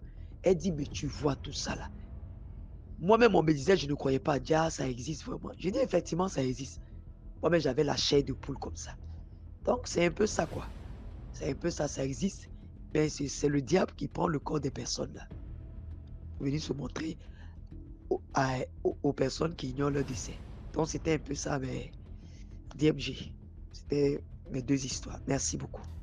Merci beaucoup pour l'histoire. Merci, comme d'habitude. On passe rapidement. On passe à la 8e histoire. Bonjour DMG, bonjour à tous. Je reprends l'histoire pour que tout le monde puisse bien attendre. Donc, je disais que mon histoire, c'est une histoire de ma tante. Disons la cousine à ma maman, la cousine à ma mère. Elle disait qu'elles avaient une cousine à la maison qui était quittée au village en Guinée pour venir. Parce que ma grand-mère recevait toutes sortes de familles. C'était les anciennes constructions avec des grands salons. Tu peux recevoir plus de 20 à 30 personnes même. Les chambres sont grands.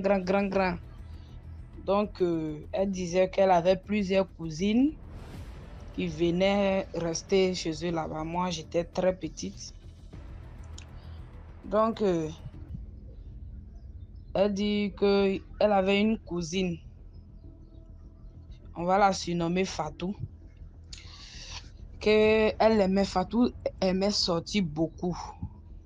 Quand elle est venue, elle s'est chaud qui était dans sa tête. Elle s'est plaquée, portait les bas des là dans les anciens temps là.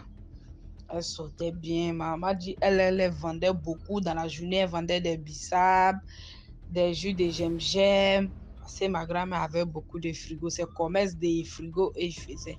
La nuit aussi, elle vendait des bananes, des oranges, qu'elle n'avait pas le temps de se promener comme les autres. Donc, c'est elle qui était toujours allée. Chaque jour, elle va se promener. Elle est restée dans ça jusqu'à elle est tombée enceinte. Elle ne se lavait pas vite. Quand elle quitte dans ses promenades-là, même si c'est minuit, 1h, elle rentre. Elle va se laver. La douche se trouvait dans la cour. Elle sort, elle va se laver. Au moment où tout le monde est couché, elle va se laver.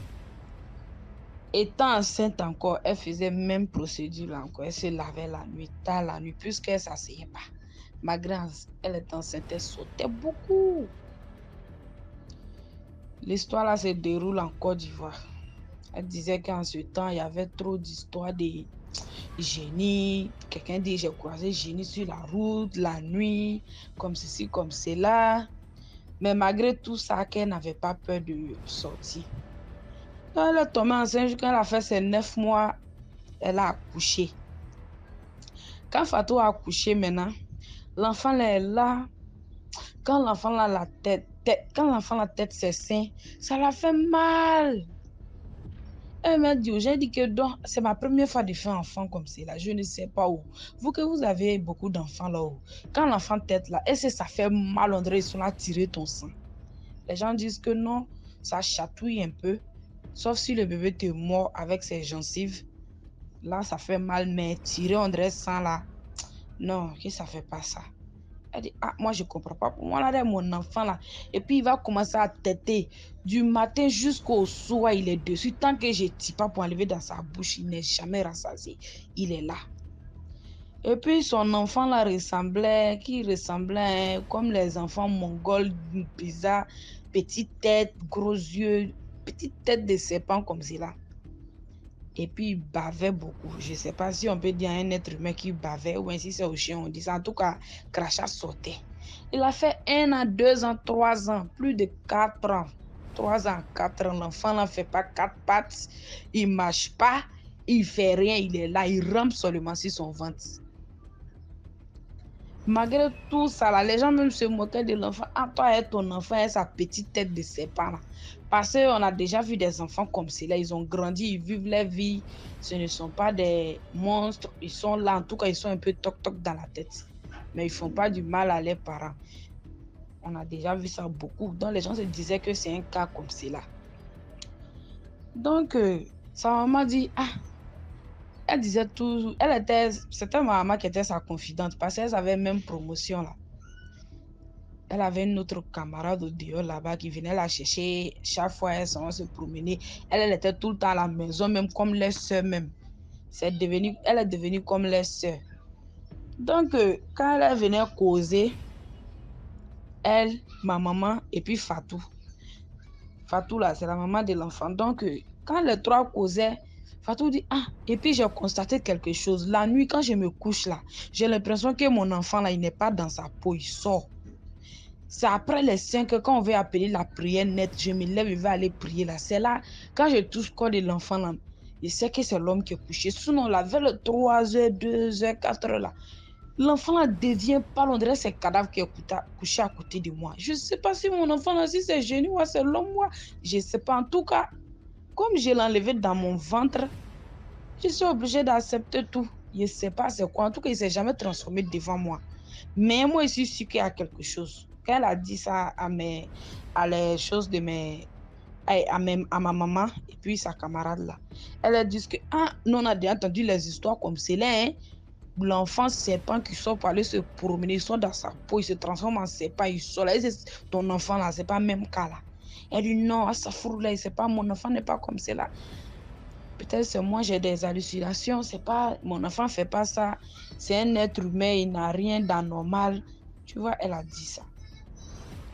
Quand elle a dit ça, bon, ça persiste, elle a maigri. Elle est enfant comme ça, elle a commencé à maigrir. Elle dit, mais ma maman m'a vu, c'est sa camarade, elle dit, ah, toi là, ton affaire n'est pas claire, tu maigris trop. Dramé, tu nous as dit qu'enfant tête là, matin jusqu'au soir là, est-ce que l'enfant n'a tête pas toi ton sang? Elles ont dit ça en valval comme cela. La maman a dit que votre histoire là, ça ne me plaît pas, mais ça peut être vrai. Parce que depuis j'ai accouché enfant là, je ne me retrouve plus. Tu as dit, ils sont là me vider de mon sang. C'est là les troisième camarades là maintenant. Parce qu'elles sont trois, ma maman Fatou et puis les camarades. Elle a dit, ah moi je connais une bonne femme qui est dans une ville d'Abidjan. On a qu'à dire un petit village d'Abidjan là. On va aller là-bas. L'histoire se déroule ici à Abidjan. Quand on va aller là-bas, elle lance courir, elle en fait les offrandes au bord de l'eau. C'est une femme de génie, elle connaît tout ça là. On va envoyer enfant là, on va voir clair dedans. Si c'est l'homme ou bien c'est quoi, ouais. On va voir. Faut pas l'enfant va te tuer pour nous laisser ici. On va aller voir ça. Donc ils se sont apprêtés, ils sont allés l'enfant.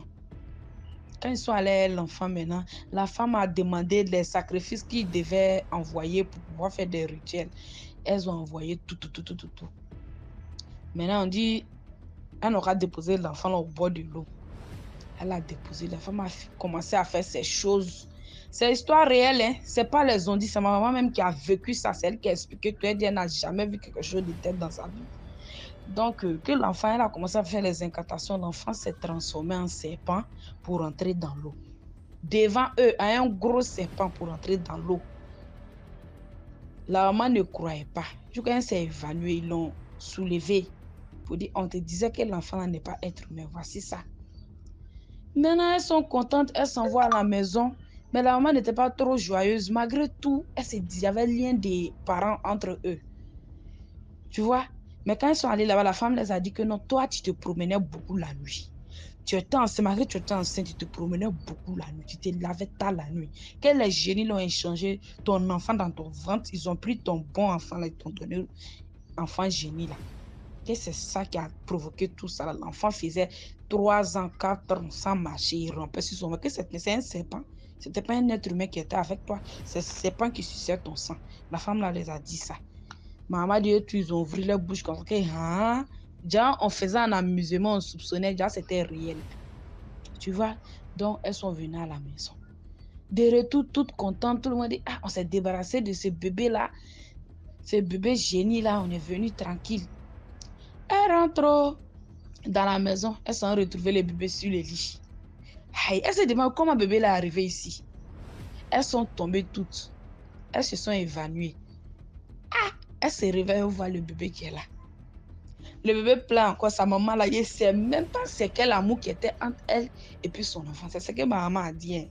Qu'elle a pris bébé là encore, serré bébé là contre elle, donné à téter à bébé là encore. Donc, ma maman et puis la camarade l'a dit encore, Fatou, on a qu'à envoyer l'enfant là encore. Peut-être quelque chose qui s'est mal passé là, la femme n'a pas bien fait, elle va refaire le travail. Ils sont allés, l'enfant encore, la femme a fait rituel, il s'est transformé en serpent, il est rentré dans l'eau encore.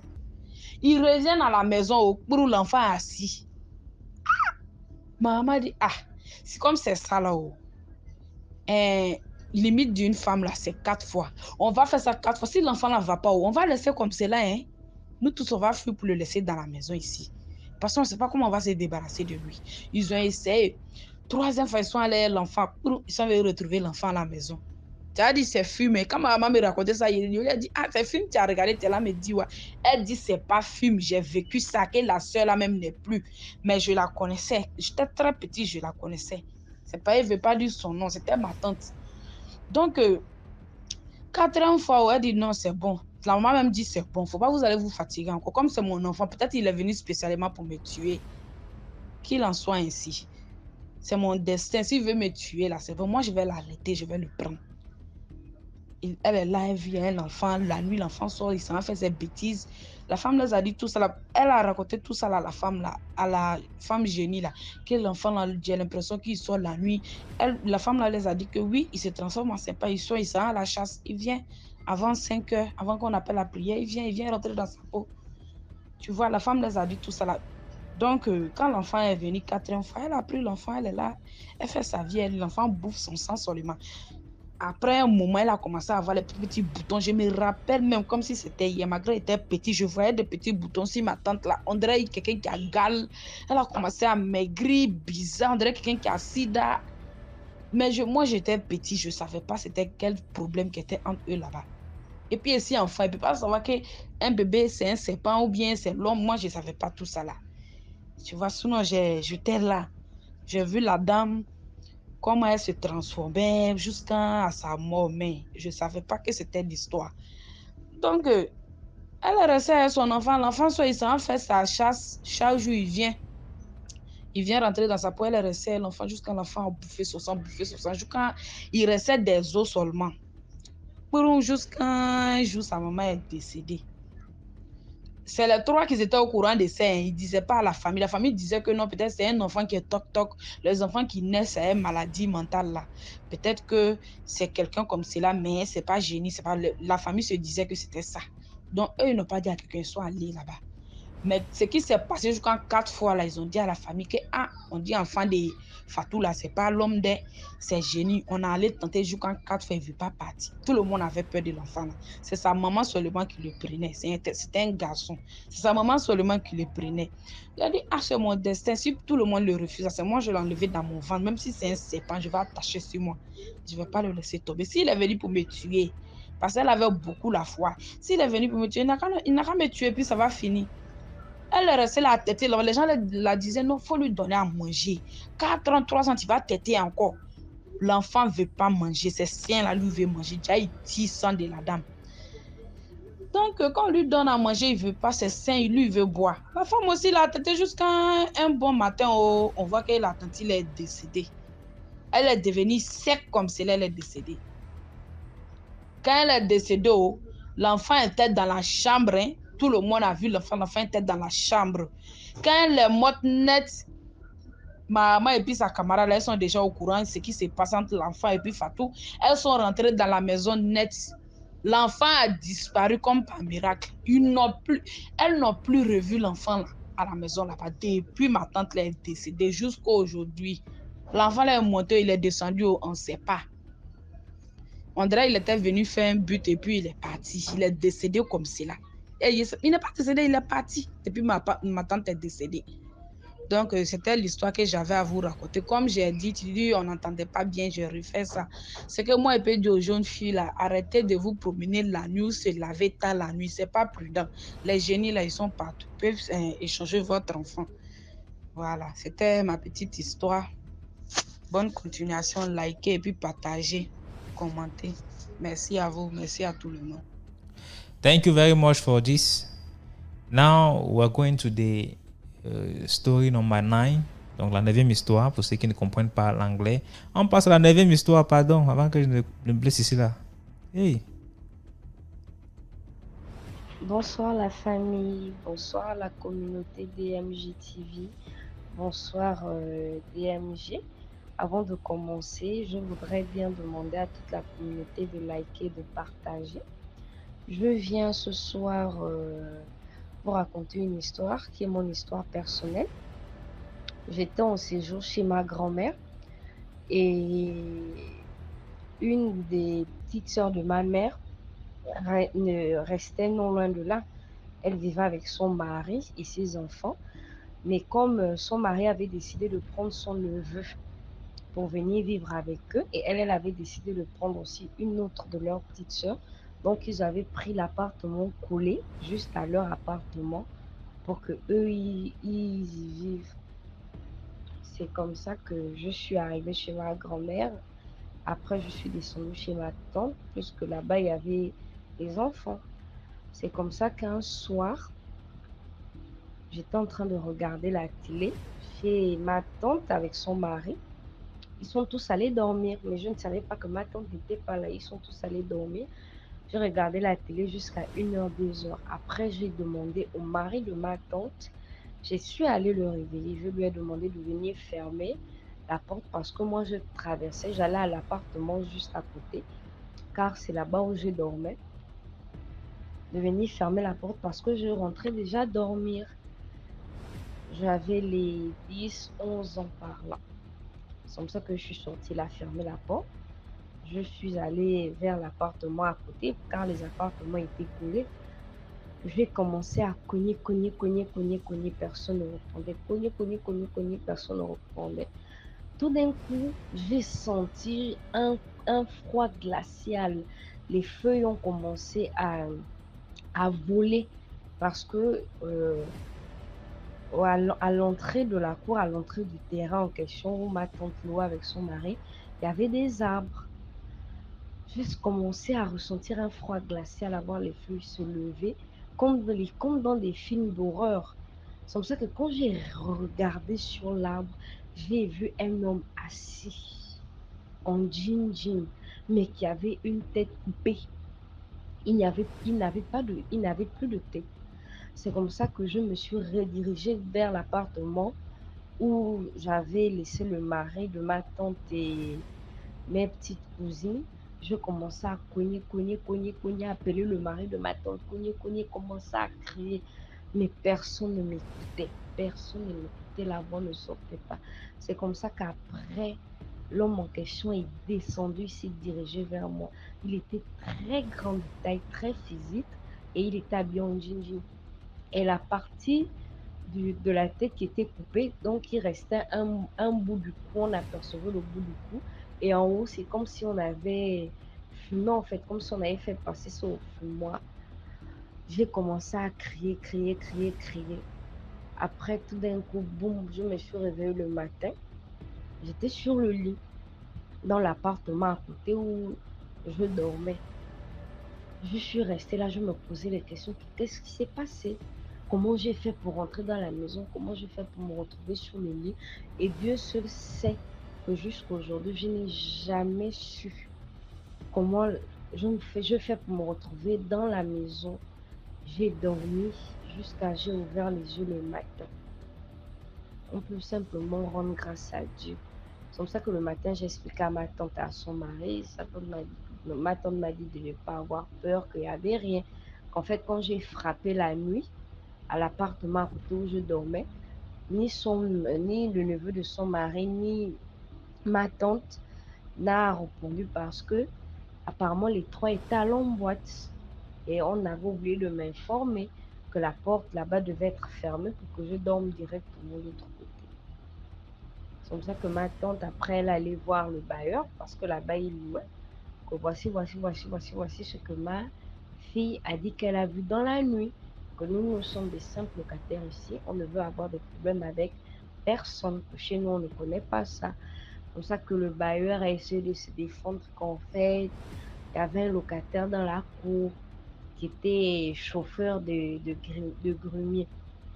Ce sont des chauffeurs de poids lourds qui conduisent les troncs d'arbres, le bois qu'on coupe en forêt. Donc, il avait eu un accident de travail et dans l'accident de travail, il était décédé, mais il s'était coupé la tête. Et que c'est son fantôme que j'avais vu. Que ma tante avait dit que non, elle ne connaît pas ça et elle ne veut pas que ça se répète. Après, quand j'ai vu une scène pareille, je suis repartie simplement terminer mon séjour chez ma grand-mère, vu qu'elle ne restait pas loin de là. Merci, c'était ça ma petite histoire. Merci pour l'histoire. On va écouter la dernière histoire de cette émission avant de clôturer. Donc, écoutez attentivement, s'il vous plaît. Bonsoir DFJ, j'espère que tu vas bien. Alors, comme je disais, je suis au Gabon, précisément à Libreville. Voilà, et l'histoire que je vais raconter s'est déroulée dans les années 2012, 2011-2012. Et à cette époque-là, maman et moi, en tout cas la petite famille que nous composions, à cette époque on louait encore. Donc ça s'est passé dans un quartier de Libreville. Voilà, en fait la victime c'est mon voisin. Et vous savez que quand on est petit, la plupart des petits garçons, quand ils naissent, ils suivent le match, ils veulent devenir des grands joueurs, devenir des footballeurs. Alors, étant donné que, bon, c'est une passion innée en fait, mais on ne sait pas qu'il y a des sacrifices à faire, des sacrifices énormes en fait, que le talent parfois ne suffit pas, mais qu'il y a d'autres sacrifices à faire. Voilà, l'histoire que je vais raconter, c'est mon voisin qui a été victime de ça. Bon, alors l'histoire commence comment? On avait un voisin vraiment talentueux, vraiment, quand il jouait au ballon, mon frère, vraiment c'était, on va pas se cacher quoi, c'était vraiment quelqu'un que tu regardais, tu sentais que lui là il a l'étoile en fait, tu sens vraiment que le ballon c'est fait pour lui en fait, c'est-à-dire que c'est quelqu'un qui était passionné du ballon, vraiment, quand il jouait au quartier, même quand on jouait au Saron, on arrive à, en fait, tu sens que non, le niveau, ton niveau et le niveau du frangin, c'est pas pareil. Tu sens vraiment que lui là, c'est un autre niveau. Donc, il jouait dans des petits clubs de formation ici au Gabon. Il jouait dans des petits clubs de formation. En tout cas, je vais taire le nom du club. Bon, si je dis ça, certainement, certains des internautes de la communauté gabonaise vont se reconnaître. Et voilà, il jouait. Et voilà, il y avait une année où, je ne sais pas, c'était une sélection de quoi. En tout cas, on devait sélectionner les meilleurs jeunes pour aller participer à une compétition internationale. Oui, je crois que c'était ça. Et il s'avère que, bon, il devait faire partie de cette liste-là. Mais, voilà comment un coach, je ne vais même pas citer le nom du coach là parce que si je cite le nom de cet entraîneur, beaucoup de gens vont reconnaître. Et c'est comme ça que notre voisin en question décide de... Bon, pour nous, on trouvait que c'était évident parce qu'il était talentueux. Que non, il devait faire partie de cette liste-là. Et c'est comme ça que le coach décide d'aller voir les parents. Vous savez que quand un enfant signe pour signer le contrat, c'est pas généralement l'enfant qui signe. Il faut l'avis des parents et tout. Et c'est comme ça que le coach est venu voir les parents. Maintenant, en venant voir les parents, vous connaissez un peu le baratin là. Oh non, voilà, votre fils, il est talentueux, vraiment. Il va être sélectionné parmi les jeunes que nous avons besoin pour représenter aussi c'est le Gabon et tout. Voilà, vraiment, il a du talent et tout ça. Voilà, tout. Et c'est comme ça que les gens au quartier, on a découvert que vraiment, le coach est arrivé. Vraiment, que le coach de tel club est arrivé. C'est pour ça que les frangins du quartier disent non, notre élément va... Bon, pour que ça soit plus clair. En fait, la victime s'appelle, je vais l'appeler Karl. La victime va s'appeler Karl. Et c'est comme ça que mes frangins ont décidé maintenant d'aller chercher sermonner le coach. Parce que, bon, vous imaginez un peu un entraîneur arriver et vous savez que vous aussi, vous jouez au ballon, vous voulez un peu essayer de taquiner un peu le coach pour dire que, oh non, coach, voilà, faut pas suivre, quoi. Nous, on veut aussi intégrer et tout. Donc, c'était ça l'idée. En attendant qu'il termine de l'entretien avec les parents de Karl pour que Karl puisse, une fois que Karl sort avec le coach, et du coup, on va profiter en fait de l'occasion pour dire, oh coach, on sait faire ça, on sait faire ça. Mais, il faut savoir d'abord, je vais d'abord signaler que lorsque le coach est arrivé voir les parents, il est passé par la grande route. Hein. C'est-à-dire, je vous assure que la grande route, c'est-à-dire la route où tout ça peut passer, tout. Maintenant, après l'entretien, c'est-à-dire que quand le coach des parents, le coach a terminé de faire l'entretien avec les parents de Karl, qu'est-ce qui se passe? L'entretien est fini. Maintenant, il va falloir que le coach puisse retourner chez lui. Maintenant, on a constaté que, bon, au début, on n'a pas d'abord soupçonné quelque chose, mais lorsque l'entretien est terminé, Karl raccompagne le coach à, à sa voiture. Et c'est comme ça que pendant qu'ils sont en train de marcher, nous, on était loin. On était vraiment loin. En tout cas, on était en train de courir pour chercher la leur rattraper. Ouais, pour essayer un peu ça, pour essayer d'aller un peu dire aussi au coach que, ah, coach, on veut venir faire les tests d'abord au club, machin, tout. Pendant qu'on est en train de marcher pour chercher à leur rattraper, on se rend compte que ils allaient vite, quoi. Mais la différence, c'est qu'ils ne sont plus passés par la grande route. Là, ils sont passés maintenant par le pivot, comme on dit, c'est-à-dire les pistes, quoi, pour accéder maintenant à la grande route pour que le coach puisse retrouver sa voiture. Mais maintenant, pendant qu'on était en train de marcher, on suivait, on disait que, ah, faisons vite, on doit aller rencontrer le coach là, parce que si on rate l'occasion là, peut-être que notre chance aussi va nous sélectionner, tout. Voilà, vous voyez un peu le dynamisme là. Tu penses que toi aussi tu veux être sélectionné comme l'autre. Maintenant, en marchant, on s'est rendu compte que bon, il est là trop tard, ils sont déjà loin et tout. Vous imaginez un peu le sixième sens, quand vous êtes fatigué là, vous décidez, oh les gars, arrêtons-nous un peu, on va un peu se reposer là. Donc, non loin de la piste, il y avait une maison inachevée. Maintenant, la maison inachevée là, il y avait les gens, bon, en fait, on s'est adossé là pour respirer en fait. On s'est adossé là pour respirer, pour essayer un peu de prendre l'air. Ah, on disait que mais finalement là, on a loupé les gars là, vraiment. Ça c'est vraiment on a perdu notre chance quoi. Vraiment, si on avait croisé le coach là comme les autres, ce qui est sûr, on devait être sélectionné quoi. Non, les gars en tout cas prochainement. C'est ce qu'on se disait, hein, les frangins, on se disait toujours. Ça, ce sont les frangins du quartier qui soutenaient notre élément calme. Et à un moment donné, pendant qu'on était en train de s'adosser au mur pour respirer un peu, parce qu'on a perdu de vue, on est en train d'entendre vraiment des bruits bizarres dans la maison inachevée. On se disait que peut-être que ce sont les rats, ou je sais pas, les histoires, peut-être, je sais pas. En tout cas, c'était un bruit inhabituel, quoi. Mais c'était des bruits humains. On écoutait les gémissements, en fait. Comme un homme sort avec une femme, vraiment, on écoutait les gémissements. Et c'est comme ça. Le frangin qui était avec nous dit non, les gars, attendez d'abord. Attendez. On dirait qu'il y a des gens à l'intérieur là, les gars. Il y a des gens à l'intérieur là. Vous n'écoutez pas les gémissements, non, ça c'est pas normal.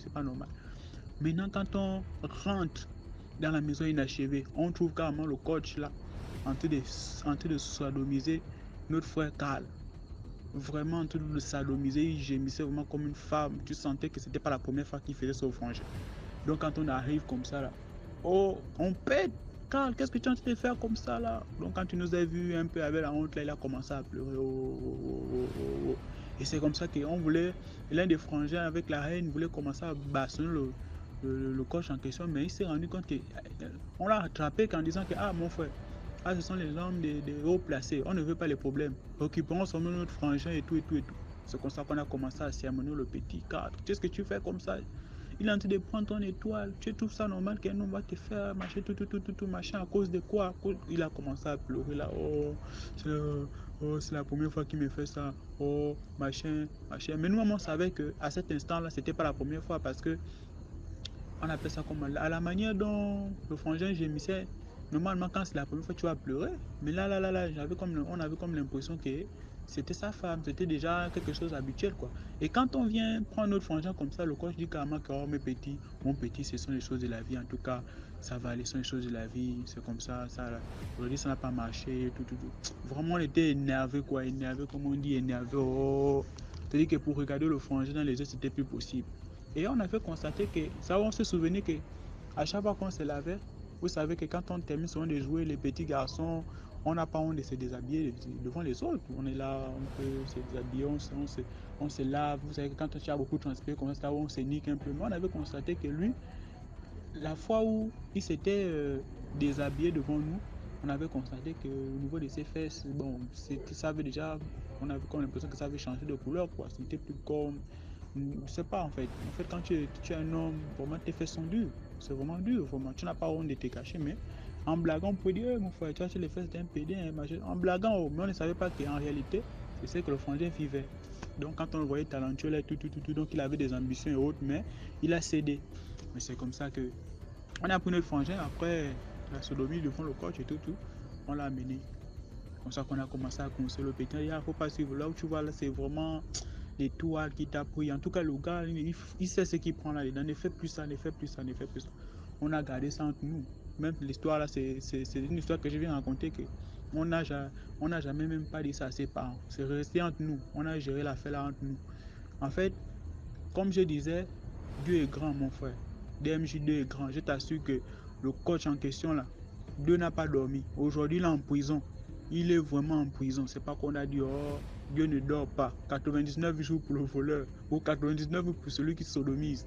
Le 100e jour, il va payer ça. Il est en train de payer ça jour pour jour en prison. À l'heure où je vous parle.